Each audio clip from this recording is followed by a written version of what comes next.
तो अब अपन जो है एक्सरसाइज 17.7 का क्वेश्चन नंबर पहला लेने जा रहे हैं।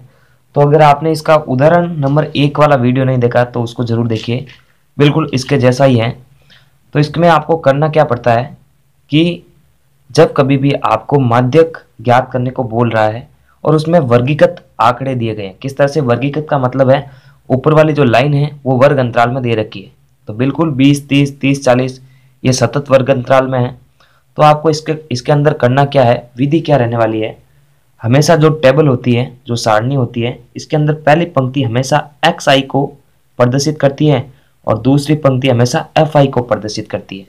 लेकिन इसके अंदर जो जो माध्यक है इसके अंदर हमेशा अपने को जो है यहाँ पर जो चीज लिख रखी है तो उसको लिखना है।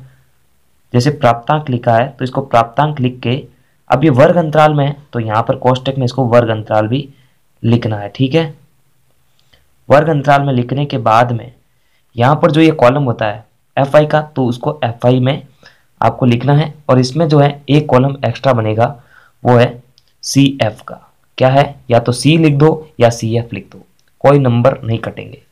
उसके बाद में प्राप्तांक यानी जो वर्ग अंतराल है ऊपर से लगाकर आपको नीचे तक लिखना है। तो 20, 30 सबसे पहले 20, 30, उसके बाद में 30 और 40, फिर 40 और 50, इस तरह से ऊपर से नीचे आपको जो है लिखते चले जाना है। ठीक है, तो यहाँ पर मैं लिखते चला जा रहा हूँ। 40 से 50, 50 से 60, 60 से 70, 70 से 80। ठीक है, ये लिखने के बाद में आपको करना क्या है, एफ आई के कॉलम की संख्या लिखनी है आपको। ठीक है, यानी जो एफ आई के जो दूसरी पंक्ति है उसमें एफ आई के सारे मान लिखे हैं, तो आपको ऊपर से लगाकर नीचे तक सारे मान एफ आई के भी लिख देने हैं। ठीक है, तो सबसे पहला मान है 6, तो ये 6, फिर है 20, फिर 44, फिर है 26, फिर है 3 और फिर है 1। तो ये मान भी ऊपर से लगाकर नीचे तक लिखने के बाद में आपको सी एफ बनानी है। सी एफ हमेशा बनती है एफ से। ठीक है, एफ से कैसे बनती है, जो एफ का पहला अवयव है वो इसके सामने लिखना आपको। 6 है तो यहाँ पर 6, फिर 6 को जो है नीचे वाले अवयव से जोड़ते जाना है। तो 6 को 20 में जोड़ेंगे तो 20 प्लस 6 आ जाएगा 26। फिर इसको नीचे वाली संख्या से जोड़ना है, यानी इस तरह से नीचे वाली संख्या के साथ में जोड़ते हुए चले जाना है। तो 26 हो गया, ये 26 प्लस 44 हो जाएगा 70। इसी तरह 70 प्लस 26 हो जाएगा 96। इसी तरह 96 प्लस 3 हो जाएगा 99। इसी तरह 99 प्लस 1 हो जाएगा 100। तो ये आपको प्रोसेस अपनाना है। ये प्रोसेस अपनाने के बाद में जो है इसको बिल्कुल एक सारणी के रूप में आपको बंद करना है। ठीक है, तो इसको सारणी के रूप में इस तरह से बंद कर दे अपन। स्केल की हेल्प लेनी है अगर आपके पास में समय ज़्यादा है तो, नहीं तो आपको हाथ से भी इसको जो है इस तरह से हैंडल कर सकते हैं। ठीक है, इस तरह से लाइन खींचनी है आपको, फिर एक इस तरह से और उसके बाद में इस तरह से। ठीक है, ये करने के बाद में जो है अपने को सतत वर्ग अंतराल में जो माध्यक है उसको ज्ञात करने का फॉर्मूला आना चाहिए। तो उसका फॉर्मूला क्या है लिखना पड़ेगा अपने आप को। तो देखिए माध्यक क्या लिखता है, माध्यक जिसको m से भी परिभाषित करते हैं, तो m बराबर l प्लस कोष्टक n/2 माइनस सी एफ, या फिर c लिख दो आप। ठीक है, तो सी एफ लिखना बेटर रहेगा, बट्टे के अंदर sigma F I into H. ठीक है, तो ये आप देख सकते हैं इंटू एच। तो देखो इसमें जो ये सारे के सारे मान हैं वो कैसे लेने, यानी एल कैसे लेना है, सी एफ कैसे लेना है, एफ आई कैसे लेना है और एच कैसे लेना है।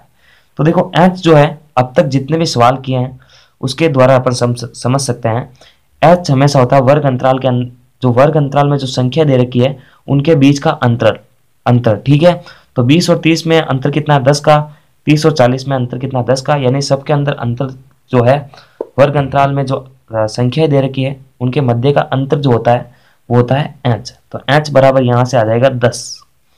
उसके बाद में अपने को ज्ञात करनी है एन। तो एन किसे बोलते हैं, एन होता है सिग्मा एफ आई के योग। ठीक है, जैसे एक्स्ट्रा एक कॉलम बनाऊंगा इस तरह से मैं, तो ये सिग्मा एफ आई जो होता है यही होता है एन। ठीक है, सिग्मा एफ आई बराबर ही होता है एन। तो इनके सारे अंकों का योग कितना आएगा, यह आएगा 100। ठीक है, तो हमारे पास में जो है एन बराबर कितना आ जाएगा 100 आ जाएगा। अब रही बात सी एफ की, तो सी एफ कैसे ज्ञात करते हैं? तो सी एफ ज्ञात करने के लिए आपको करना क्या है, इस n में 2 का भाग देना है। तो अगर n में मैं 2 का भाग दूं, यानी 100 में 2 का भाग दूं, तो आएगा 50। तो यहाँ पर करना क्या, आपको 50 से ज्यादा अंक लेना है, किसमें, इसी सी एफ वाली। तो सी एफ वाली पंक्ति में से निकलेगा, तो इस 50 से ज्यादा बारंबारता वाली संख्या लेनी है आपको। तो 50 से ज्यादा बारंबारता वाली संख्या है ये 70।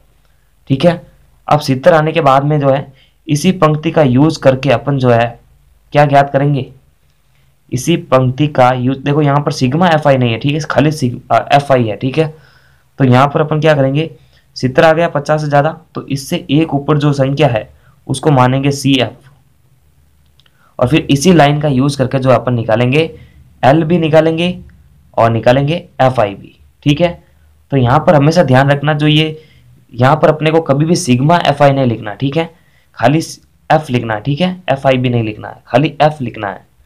कई स्टूडेंट गलती कर देते हैं, जल्दबाजी में जो है सिग्मा एफ आई लिख देते हैं, तो वो रॉन्ग कर दिया जाता है। तो एफ भी इससे निकल जाएगा, और सी एफ इससे एक ऊपर वाली संख्या, और इसी लाइन से जो है एल निकलेगा। एल का मतलब जो न्यूनतम वर्ग अंतराल वाली संख्या है। तो 40 और 50 में से न्यूनतम यानी कम कौन है, तो 40 और 50 में से कम है 40, तो 40 हो गया एल। उसी तरह एफ हो जाएगा ये इसी लाइन में है, तो एफ हो जाएगा ये 44। तो एफ बराबर हो गया 44। तो सारी संख्याएं आ चुकी हैं।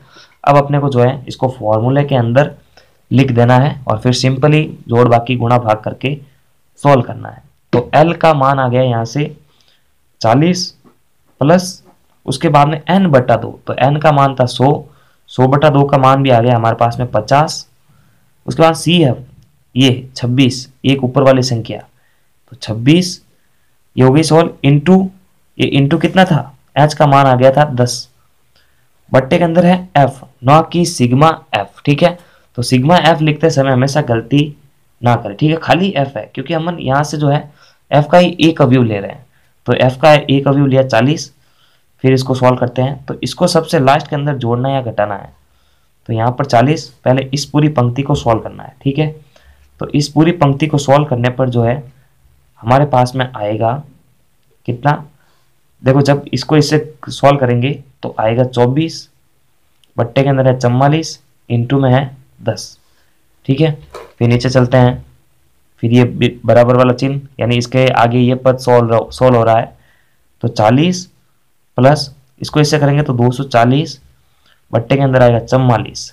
ठीक है, अब जब इसका भाग इसमें देंगे तो पॉइंट के अंदर आएगा, तो 40 प्लस 5.45, इसको इससे काटेंगे या भाग देंगे तो 5.45 आएगा, और फिर 40 प्लस 5.45 करेंगे तो 45.45 आ जाएगा। ठीक है, तो इस तरह से इसका आंसर जो है बहुत ही सिंपल तरीके से निकल जाएगा। बस आपको जो है फॉर्मूले के अंदर कोई गलती नहीं करनी है, कि यहाँ पर जब अपन नीचे f लिख रहे हैं ना, तो सिग्मा f मत लिखना है, यानी ये सिग्मा f करेंगे तो फिर 100 आ जाएगा, तो इसका यूज नहीं होगा। ठीक है, खाली f के एक अवयव का यूज होगा, और वो भी जब n बटा 2 करेंगे तो सबसे ज़्यादा जो बारंबारता वाली संख्या है सी एफ के अंदर, वो उसी लाइन में चलेंगे तो l भी आएगा, f भी आएगा, और उसके एक ऊपर चलेंगे तो सी एफ भी आएगा, और h निकालना बहुत ही आसान है। तो ये बहुत ही सिंपल सा क्वेश्चन है। उसके बाद में दूसरा क्वेश्चन लेते हैं। तो दूसरा क्वेश्चन भी कुछ इसी तरीके से करने वाले हैं।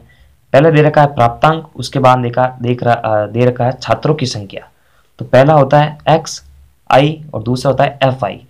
तो यहाँ पर एक्स आई और एक्स आई का तो यूज करते ही नहीं है, तो प्राप्तांक लिखा है और वर्ग अंतराल की बात होगी। तो प्राप्तांक कोष्टक में वर्ग अंतराल, क्योंकि हमारे को यहाँ पर माध्य ज्ञात करना, ना कि माध्य। ठीक है, तो यहाँ पर क्या लिखेंगे, सबसे पहले प्राप्तांक, फिर कोष्टक में लिख देंगे वर्ग अंतराल, उसके बाद में एफ आई, उसके बाद में एक कॉलम एक्स्ट्रा सी एफ वाला। ठीक है, तो प्राप्तांक वर्ग अंतराल में जो वर्ग अंतराल दे रखा है उसको ऊपर से नीचे लिखो आप, 0 से 10, 10 से 20, फिर 20 से 30, फिर 30 से 40, और फिर 40 से 50। वर्ग अंतराल लिखने के बाद में आपको एफ वाली संख्याएं लिखनी है। तो छात्रों की संख्या कितनी है, 4 है, 28 है, 42 है, 20 है, 6 है।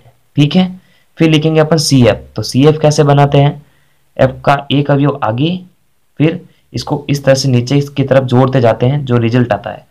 तो यहाँ पर 4 को 28 से जोड़ेंगे आएगा 32, फिर 32 को 42 से जोड़ेंगे तो आएगा हमारे पास में कितना, 32 प्लस 42 अगर अपन जोड़ देंगे तो हमारे पास में आ जाएगा 74। ठीक है, फिर 74 को 20 में जोड़ेंगे आएगा 94 को 6 में जोड़ेंगे आएगा 100।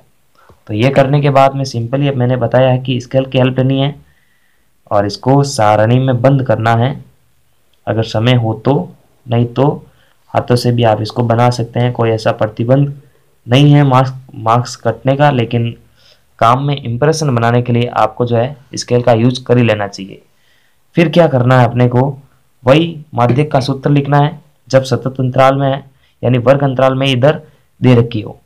तो यहाँ पर m बराबर का मतलब माध्यक बराबर L प्लस कोष्टक n/2 माइनस सी एफ बट्टे के अंदर क्या, सिग्मा एफ नहीं एफ, ठीक है, इंटू एच। तो ये होता है फॉर्मूला। तो यहाँ पर फॉर्मूले से जो जो चीज़ें हमें चाहिए वो लिख देते हैं। तो सबसे पहले एच लिख सकते हैं अपन। तो एच वर्ग अंतराल में सारे अंकों के मध्य का गैप है 10। ठीक है, तो एच बराबर हो गया 10। उसके बाद में एन, तो एन कितना है, तो सिग्मा एफ आई होता है, उसको ही क्या बोलते हैं अपन, एन बोलते हैं। तो ठीक है, इन सभी को जोड़ने पर जो ये सभी जुड़ेंगे तो एन बराबर आ जाएगा 100। ठीक है, तो एन बराबर भी हमारे पास में आ चुका है 100। अब सी एफ कैसे ज्ञात करते हैं, सी एफ ज्ञात करने के लिए क्या करना पड़ता है, जो एन होता है उसके अंदर 2 का भाग देते हैं। तो एन के अंदर 2 का भाग देंगे, यानी 100 के अंदर 2 का भाग देंगे तो आएगा 50। अब अपने को सी एफ ज्ञात करनी है, तो सी एफ वाली लिस्ट में से सी एफ निकलेगा। तो देखो इससे ज्यादा बारंबारता वाली संख्या अपने को पकड़नी है। तो 50 से ज्यादा क्या है, 74 है। फिर 74 वाली लाइन का इस तरह से यूज करना अपने को। यूज करने के बाद में एक इस तरह से ऊपर चलना, इसके ऊपर जस्ट जो अंक होगा उसको सी एफ बोलेंगे। तो सी एफ बराबर हो जाएगा 32 और इसी लाइन में चलने पर एफ वाली लाइन के अंदर आ जाएगा एफ। तो एफ बराबर आएगा कितना, 42। और इसी लाइन में चलने पर वर्ग अंतराल में जो न्यूनतम वर्ग अंतराल वाली संख्या है वो होती है एल। तो 20 और 30 में से न्यूनतम अंतराल है 20, यानी छोटी संख्या है। तो सारे के सारे मान आ चुके हैं। अब सूत्र के अंदर रख के इसका उत्तर निकाल सकते हैं। पर एल कितना हमारे पास में, एल है 20 प्लस के अंदर n/2, n/2 का मान है 50 माइनस सी एफ हमारे पास में है 32 बट्टे के अंदर f है 42 इंटू h है कितना, h है 10। ठीक है, तो इन सारे को सॉल्व करते हैं। 20 को लास्ट के अंदर जोड़ेंगे या घटाएंगे, देखो इन सभी को सॉल्व करेंगे तो 50 माइनस 32 हो जाएगा 18। 18 को 10 से इंटू करेंगे तो आएगा 180। तो सॉल्व कर लेते हैं इसको, 20 प्लस 180 बट्टा 42, इसको सॉल्व करेंगे ना तो पॉइंट में आंसर आएगा। तो 20 प्लस 10 इसको सॉल्व करेंगे तो आएगा 4.29, इसको इसमें जोड़ेंगे तो आएगा 24.29। तो इसका आंसर आ जाएगा। आगे आने वाले वीडियो के लिए नेक्स्ट टेम्परेचर को सब्सक्राइब करें और बेल आइकन को प्रेस करें।